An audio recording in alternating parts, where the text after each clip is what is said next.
Бажаю здоров'я. Сьогодні я вам роблю огляд бойової машини піхоти, саме шведської. Але ми ще познайомимося з нашими суміжниками 36-ю бригадою. То поїхали.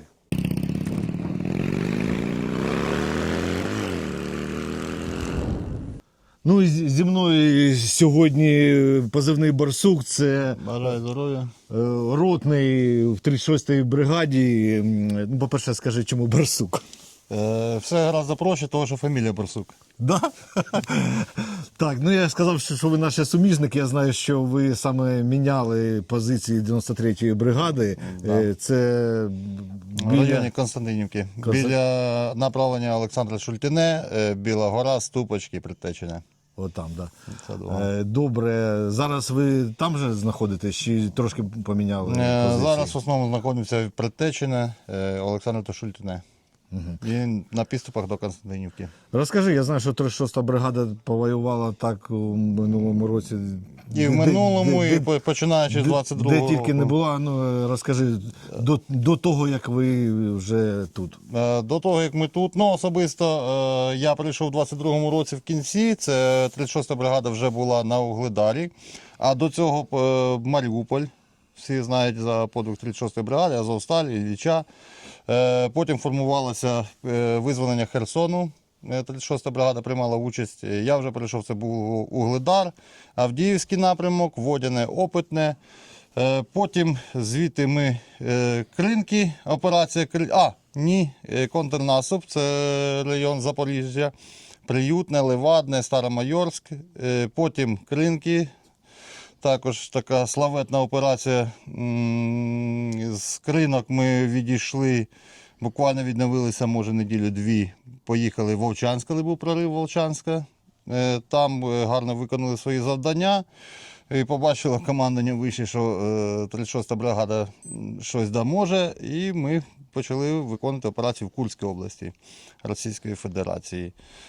Потім, коли ця операція, так скажемо, завершилася, ми вже тоді приїхали сюди, на Донбас знову. Скажи, де важче всього було? На якому напрямку? Мабуть, Кринки. Кринки? Да, коли не чувствуєш землі під ногами, а водичка, тим більше це була пізня осінь, зима, да, це було найважче. Найважче. А що саме запам'яталось на території Росії? На території Росії саме не те, що запам'яталось, те, що здивувало, мабуть, те, що місцеві жителі балакають таким же суржиком, як нічим не відрізняється, як Полтавська область, Сумська. І, ну, геть суржик такий, як в нас в Україні. Да? Да. Добре. Тоді розкажи, от ми стоїмо, у вас тут дуже багато такої техніки, як вона називається? Так, да, це шведська машина бойової піхоти зі Швеції, називається вона ПБВ-302. Досить така непогана машинка, броня. Якщо зрівнювати з БМП-1, ну, взагалі з совєтським автопромом цим і так далі, воєнною технікою, ця машина вже розраховувалася на людей, які в бронежилетах, ну ви бачите, який десантний відсік. Ну, да. Тобто мені, допустим, з моїм ростом, коли я споминаю себе, як я вкручувався в те БМП, це було доволі таки важко. Сюди більш-менш просторно. Тому ми її використовуємо для ротації особового складу, для евакуації 300-х поранених. Тут, ну, самі бачите, тут доволі таки це все робиться швидше набагато. Не треба оцих тілодвіжень, скидати броню там, і так далі. Тобто вона, ну і про проходимості, і по броні вона дає 100 вгору совєтському автопрому. Добре. Ну, по технічним характеристикам... Я думаю, по технічним характеристикам це механік-водій наш, він більше на це навчався, їх обучали, він вам розповість все. Давай, де там наш? Сергій! Доброго дня. Ми стоїмо возле бронемашини, піхоти, BBV-302. Не чешка, а це Шведська. шведська машина. Получали ми їх в прошлому году і в цьому году ми їх отримали. Зарекомендували вони себе хорошо в бою. Що можу сказати по ній? Рішотки це ми обварювали вже у Рембаті, хлопці старались. Доповнительні масеть. Так же само ми вже самі її натягували, вони тільки нам повстановлювали тільки труби антидронові. Що по ній ще розказати вам? Десант влазить, відкривається ось так от у нас з двох сторін розпашонка, виходить, знімається в нас ще стойка, за потребності, якщо дуже тяжелий 300-й, там, ну, є різні. Знімається стойка, ложаться ніші, такі спеціальні, тобто для двоїх перевозить. Вмістимість яка тут? Містимість 6 чоловік, 7, 8. 8 чоловік десанту. Відкриваються за потребності верхні люки. Відкриваються. Це якщо треба буде стрільба з десанту. Так як зараз FPV, тобто не дають нам такої можливості стріляти з машини на ходу, ми їх просто заварили. Так, а там хтось водій-механік. Спереді знаходиться це як механік-водій посередині, з правої сторони знаходиться командир машини, з лівої сторони знаходиться наводчик, навідник. Можна залізти, Да, подивитися. можна залізти, подивитися. Давай подивимося, що у нас тут. Да. Навідника. Так. Ось так. Ось це виглядає.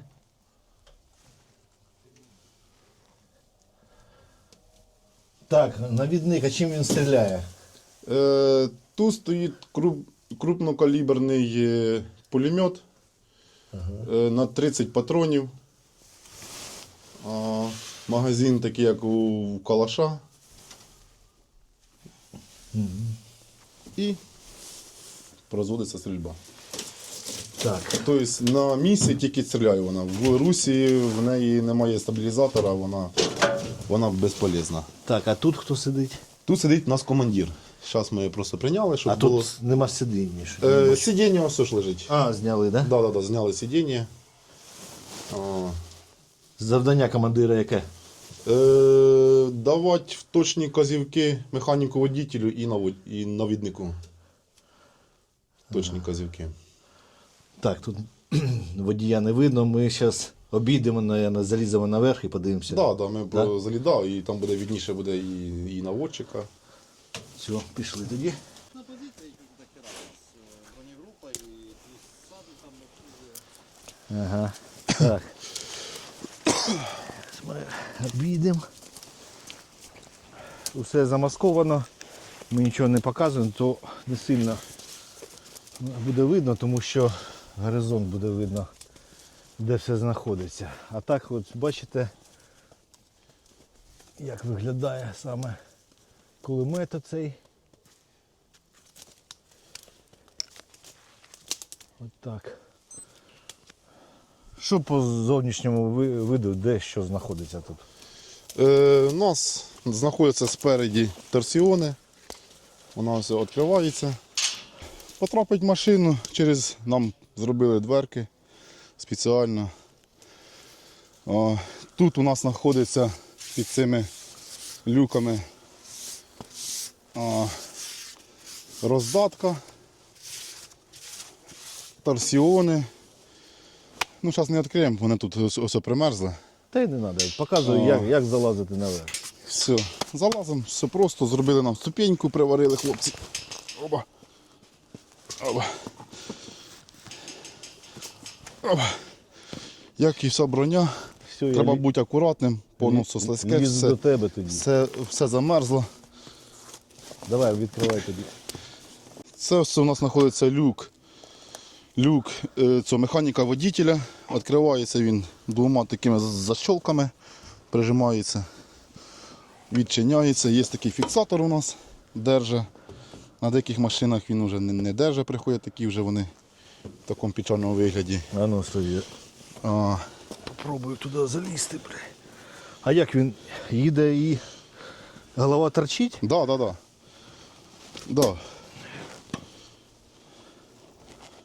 Опа.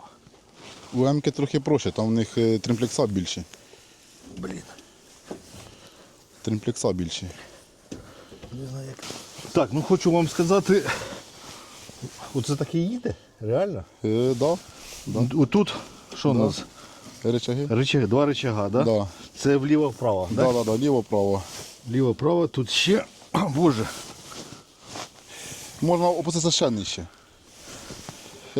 І з лівої сторони. З лівої сторони ручечка з боку возле сідушки. Ага. Просто треба буде просто Ладно, трошки, не буду ще. трошки приподнятися і на ній попригати. Ну все одно. Вони примерзають. Як Ручки. Тобто такого немає, що повністю і закривається люк. Вона ж... Ні, так просто нічого не будеш бачити за що цих рішоток. А, Тим більше оцей капюшон. ну І как-то... виходить обзор не дуже там мінімальний і це треба їхати як з кілометрів. приводу безпеки, що ну реально, ти їдеш, а в тебе тут і в півішки Ну, так і їдемо. летить. А так і їдемо. Ну таке, щось таке. Да. А так ми і... На БМП так же само. Копійка, двойка, так же само воно все. Все воно ідентично. Приходиться їхати по бойовому чи по піхотному. Так, ну давай відкриємо інші люки. Зараз вилізу. Хопа. Для мініатюрних. Да. Кажется, я застрял. Такого не може бути. П'ятачок. Витягнемо. Ми там точно не залишимо. Так, отлично. Так. Попримерзало. Ну. Опа. Тут знаходиться командир. Зараз просто прийняли тут, пол. Тут ми дивились, що тут. Тут у нас мотор знаходиться. Ага. Мотор, моторне відділення. Получається, мотор у нас за спиною у механіка-водителя. Командир сидить на моторі. Мотор у нас дизельний, Volvo, турбіроване. Ну давай саме цікаве, це у нас кулеметник. Навідник. Навідник. Навідник він. Ну, а він і стріляєш? Стріляє. Ну, значить, кулеметник. Стріляє. Опа. Тут у нас знаходиться навідник. Якщо немає командира, то роль виконує він командира. Навідник. В нього не так багато роботи. Бо якби механік, водитель, він трохи зайнятий. В нього більше задач. Опа. Ось у нас місце навідника. Тут ще менше місця. Ще менше. Ще менше. Ну я попробую ще залізти все одно. Да. Якщо що, ти мене витащиш, так? Да, буду витягувати. Хіба це перший раз витягуємо хлопців. По мене навідник 1,90 м.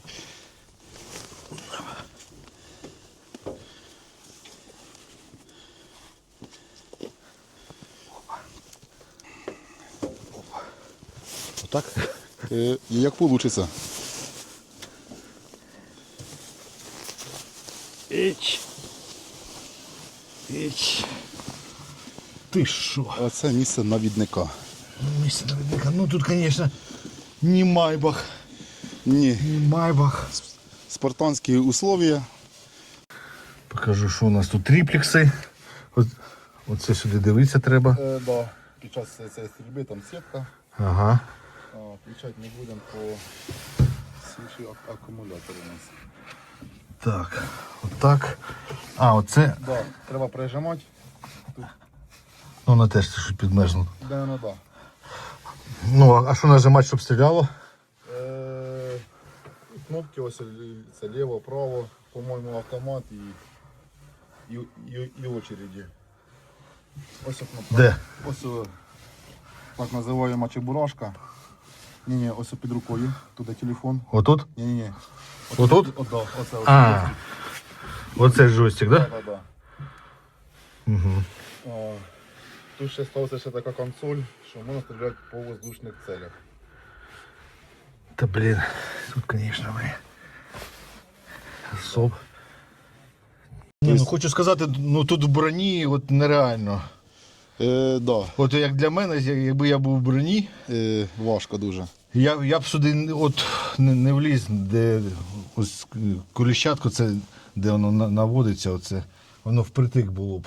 Угу. Плюс ти як треба в касці бути, то воно ж буде килихати тебе, ти будеш битися, вон, блін. Да. Ось бачите? Якщо я каску одіну, то тоді не закриється ота штука. Тобто Люк. він теж люк відкритий постійно. Закритий. Закритий тут? Закритий він. Блін, ну я не знаю, тут якісь карлики повинні Ну так. Да. працювати. Хлопці у нас тут невисокі. А є якісь вимоги до людей, до механіка, по зрісту, там 1,65 м там? Чи скільки Ні, там? немає. Ні? Немає. Ну я Це метр... на срочки, так. Да. Там може якісь і є там вимоги. Ну я 1,76 м, то для мене це притірочка. Ну, а в мене на цей, як його навідник, то 1,90 м. Та ти що? Так, ставати треба на сідушку, бо так не вилізеш. Да, все воно все повмерзало, як завжди. Морози не щадять ні нашу техніку, ні Це да. ніяку. Так, ну тут хоч виліз. Ця пушка, вона автоматична, в неї на 30 БК в неї виходить 30 патронів. Там такий калібр? магазин, 20-й калібр в неї. Вони були предназначені для самольотів 1912 року. Пушки.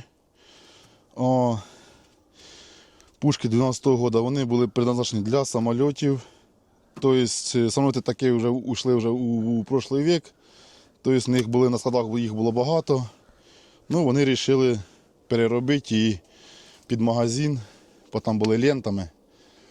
Трохи переробили, вони трохи її там перевернули і встановили на BPV-302. Так як у неї немає стабілізатора, вона тільки стріляє тільки з місця. Тобто в Русі вона хаотична. Тобто це таке. Кулі на нікуди. Нам треба отработати чисто по посадці, треба стати. На віднику треба вже навестися. Отработали і уїхали. Ну ось така бойова машина піхоти Швеції. То, ну, хочу сказати, я не так, що в захваті. 64-го року випуску машина, як ви вас сказали, кулемет 1912 року випуску. Ну, я не знаю, ну, безкоштовно нам, я дякую Швеції, що нам видають усе. Але коли кажуть, нам дали там танки, там бронетранспортери, там БМки, там ще всякого, дофіга нам дали, але воно старе і не завжди його можна тут встановити. То не, якщо кажуть, що нам дали чогось багато, то, на жаль, більший відсоток воно не працює. Ну, і як бачите, ну, дуже невдобно сидіти і механіку, і навіднику. Ну, я не знаю, це такі якісь старі стандарти. Раніше, може, люди поменше були, зараз такі кремезні хлопці. По техніці безпечності мінус, тому що в бронежилетах та в касці ти не можеш знаходитись там. Ну, таке. Добре, що воно є, воно працює, воно захищає та вивозить поранених з полю бою, це плюс. Хай воно робить на нашу перемогу. Дякуємо всім партнерам, що все ви даєте. Ми робимо все для того, щоб перемогти. І ми обов'язково переможемо, бо ми не переможні. Слава Україні, слава ЗСУ, слава волонтерам, а Путін – гандон.